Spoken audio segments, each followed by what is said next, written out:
Hello বন্ধুরা, কেমন আছেন সবাই? আশা করি সকলে ভালো আছেন। আমি মহসিন, গ্রাফিক্স ডিজাইন বিডি টিউটোরিয়ালে আপনাকে জানাই স্বাগতম।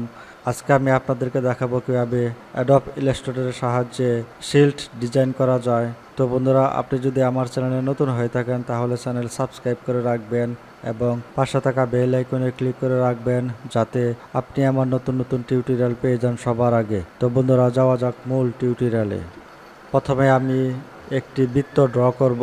এজন্য টুলবার অপশন থেকে ইলিপস টুল নিলাম।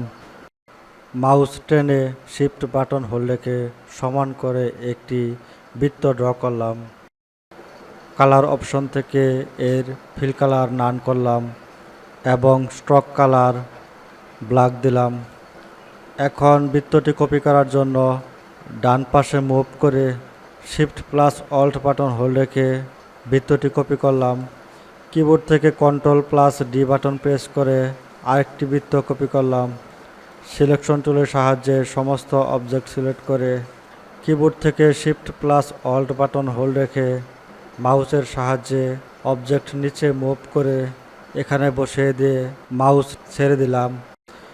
সিলেকশন টুলের সাহায্যে অবজেক্ট সিলেক্ট করে শেপ বিল্ডার টুল নিলাম।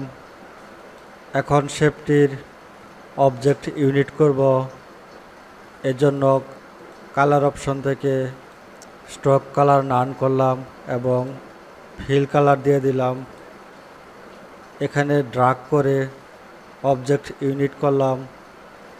এখন অবজেক্ট কপি করার জন্য সিলেকশন টুলের সাহায্যে অবজেক্ট সিলেক্ট করে এডিট মেনু থেকে কপি সিলেক্ট করলাম। সিলেকশন টুলের সাহায্যে অবজেক্ট সিলেক্ট করে কিবোর্ড থেকে ডিলিট বাটন প্রেস করে অবজেক্ট ডিলিট করলাম। পূর্বের অবজেক্ট কপি করার জন্য এডিট মেনু থেকে পাস্ট ইন প্লেস সিলেক্ট করলে অবজেক্ট কপি হয়ে যাবে। এখন অবজেক্টের স্ট্রোক কালার নান করলাম এবং ফিল কালার চেঞ্জ করে দিলাম।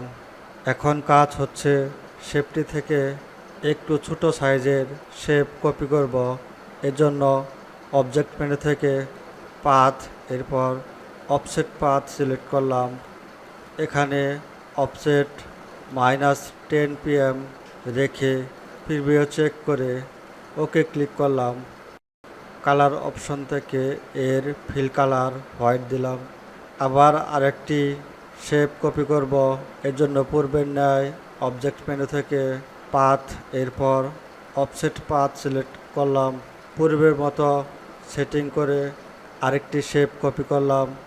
এভাবে আমরা অবজেক্ট মেনু থেকে পাথ, এরপর অফসেট পাথের সাহায্যে আরও শেপ কপি করে নিতে পারি।